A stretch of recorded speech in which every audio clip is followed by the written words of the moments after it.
She showed up, she sat down, and then she refused to be sworn in. Not because she was prevented from taking the oath, not because a judge blocked it, because she walked into that room, looked at the committee, and said, no, no oath, no cameras.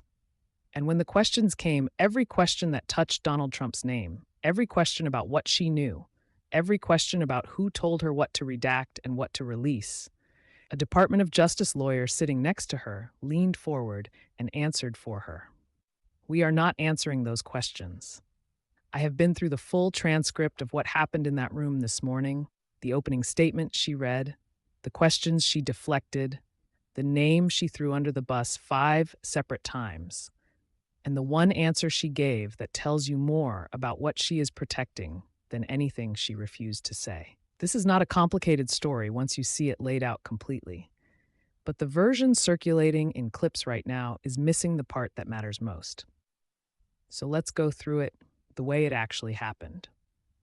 If breakdowns like this are useful to you, the ones that go past the surface and into what the transcript actually shows, subscribe right now and turn on notifications. I read every page, every statement, every deflection, translated into plain English the same day it happens. Subscribe. Let's get into it. Start with what this proceeding was supposed to be, because the gap between what was scheduled and what actually occurred is the foundation of everything else. The House Oversight Committee issued a subpoena for Pam Bondi's deposition. A deposition is not an informal conversation. It is sworn testimony, conducted under oath, recorded on video, with the full legal weight that attaches to statements made under those conditions. Lying in a deposition is perjury. Evasion in a deposition is documented on a record that does not go away. A deposition is the format that exists precisely because voluntary interviews with no oath and no camera produce exactly what happened in that room this morning. Bondi's legal team and the Department of Justice, and I want to be precise about this because it matters enormously. The Department of Justice assigned one of their top lawyers to represent Bondi in a personal capacity at this proceeding, not as the former Attorney General. As an individual, a sitting government lawyer, paid by taxpayers, protecting a former cabinet official from answering questions about what that official did while in office. That arrangement has no innocent explanation that I have been able to locate in the public record. That lawyer's presence in the room was not incidental, it was operational. Every time a question touched anything related to Donald Trump, that lawyer interjected. We are not answering questions about the president. She refuses to answer those questions. Not, I'm advising my client to assert privilege on this specific question for this specific legal reason. A blanket refusal. Every question about Trump, every time, for the duration of the proceeding, Democratic Congressman Robert Garcia asked Bondi 5 separate questions about her conversations with Trump regarding the Epstein files. 5 different questions, phrased 5 different ways, asking about 5 different aspects of what Trump knew, what he directed, what he asked her to redact or not redact. 5 times the DOJ lawyer interjected. 5 times the answer was the same. We are not answering that. 5 questions, 0 answers, on the congressional record permanently. Now let's go through what Bondi did say, because her opening statement is worth examining carefully, not for what it discloses, but for what it reveals about the position she has chosen to occupy.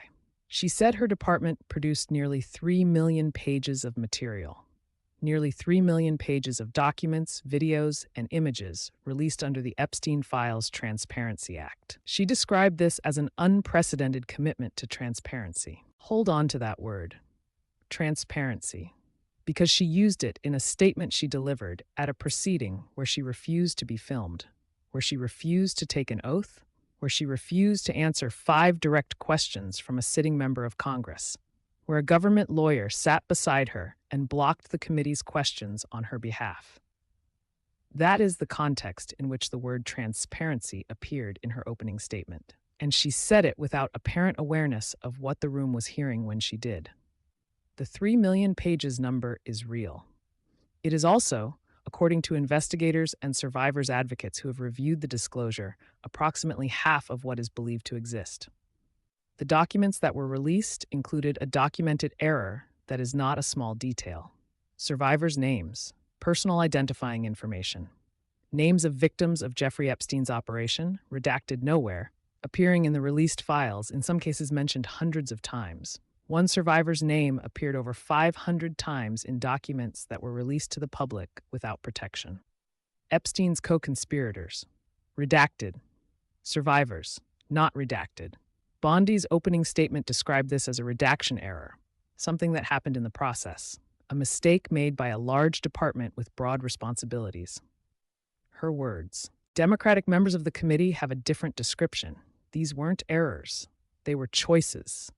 Choices that protected the powerful and put survivors in danger. One of those two characterizations is accurate.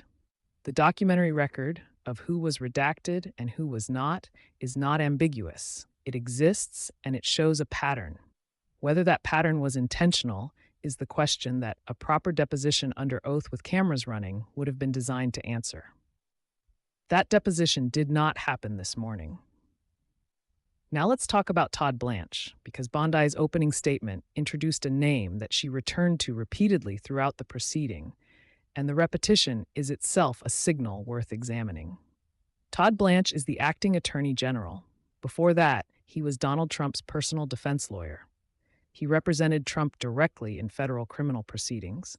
He is now the acting head of the Justice Department.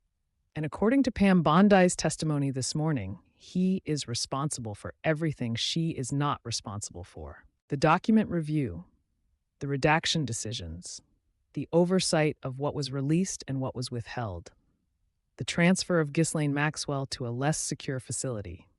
Bondi said she did not know about the transfer until after it happened. She said she delegated the Epstein file oversight to Blanche. She said, and I am quoting directly from her opening statement here, as the head of a large department with broad responsibilities, I did not lead every aspect of this effort or conduct that document review myself. I delegated oversight over this process to Deputy Attorney General Todd Blanche. Read that sentence carefully.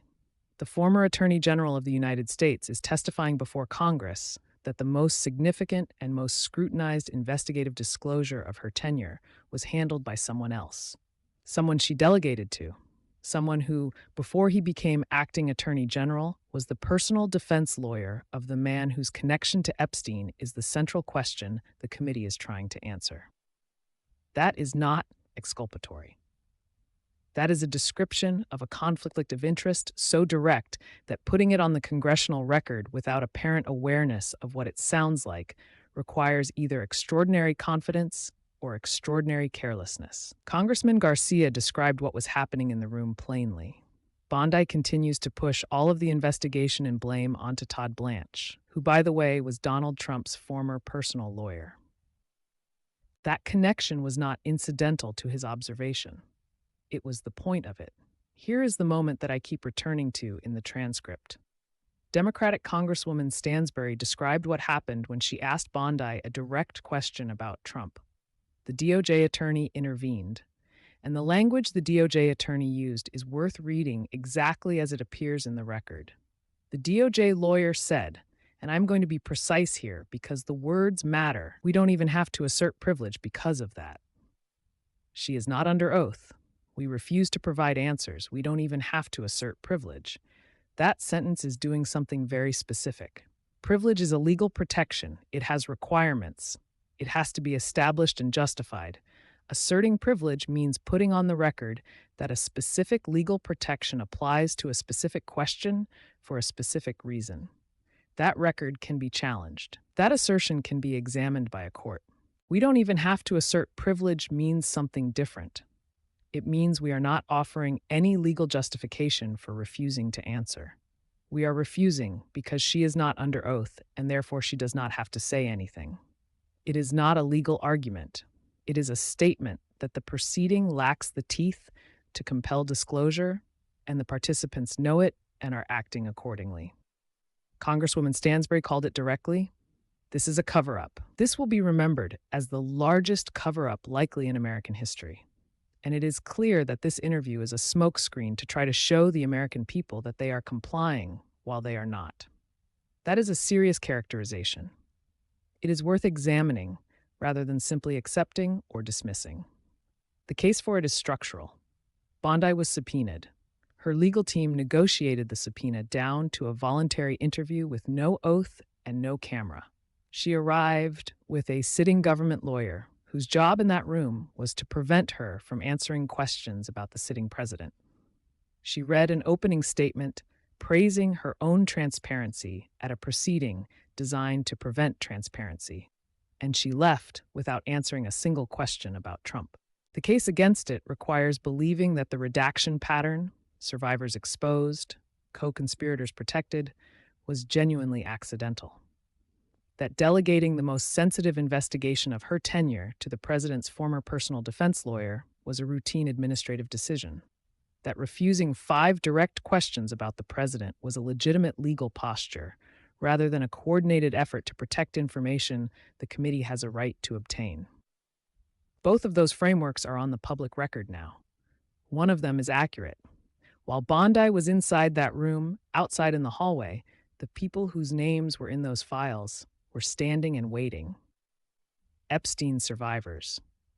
Women who were victimized by a trafficking operation that the federal government has been reviewing for years across multiple administrations, with the promise that accountability was coming. One survivor stood outside with a handwritten list of names. Names she read aloud. Names she said the public had a right to hear. She stood there while the woman who led the Justice Department refused to be filmed, refused to be sworn in, and refused to answer questions about the president's connection to the man whose operation put those names on that list. I am not going to describe what those survivors said beyond what is already in the public record, but the image of them standing in that hallway while the proceeding inside produced nothing is the most accurate summary of what this morning was.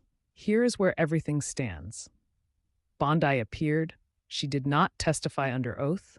She was not filmed. She threw Todd Blanche under the bus by name in her opening statement and repeatedly throughout the proceeding. She refused 5 direct questions about Trump. A DOJ lawyer sitting beside her told the committee not that privilege applied, but that she did not even have to assert it because she was not under oath. Democrats on the committee have now put every element of what happened on the congressional record. The questions that were asked, the refusals that followed, the DOJ lawyer's exact words. All of it is there permanently, regardless of what Bondi's team says happened or did not happen in that room. Republicans on the committee, with the exception of Chairman Comer, were not present. Not one Republican member showed up to ask questions of a former attorney general at a deposition concerning the most scrutinized case in the committee's current docket. That absence is on the record, too. The question that now sits in front of every member of that committee and everyone watching is the same question that has sat in front of this case for years. Not whether something happened. The documentary record is too extensive for that question to remain open. The question is whether the mechanisms that exist to produce accountability are going to be used, whether subpoenas will be enforced, whether testimony under oath will be compelled, whether the gap between what was asked this morning and what was answered will be closed through legal process, or will remain open on a record that accumulates more unanswered questions every time someone walks into that room and refuses to take an oath. Bondi showed up, she sat down, she refused the oath, she left, and every question that matters is still unanswered. Subscribe if you want to be here when the next document drops, when the next hearing produces the next refusal, when the next name surfaces that should have surfaced years ago. Hit the bell, turn on notifications. I will be in the transcript the same day it comes out. She walked in, she walked out, and the record of what she would not say is now permanent. I will be here when the next question gets asked.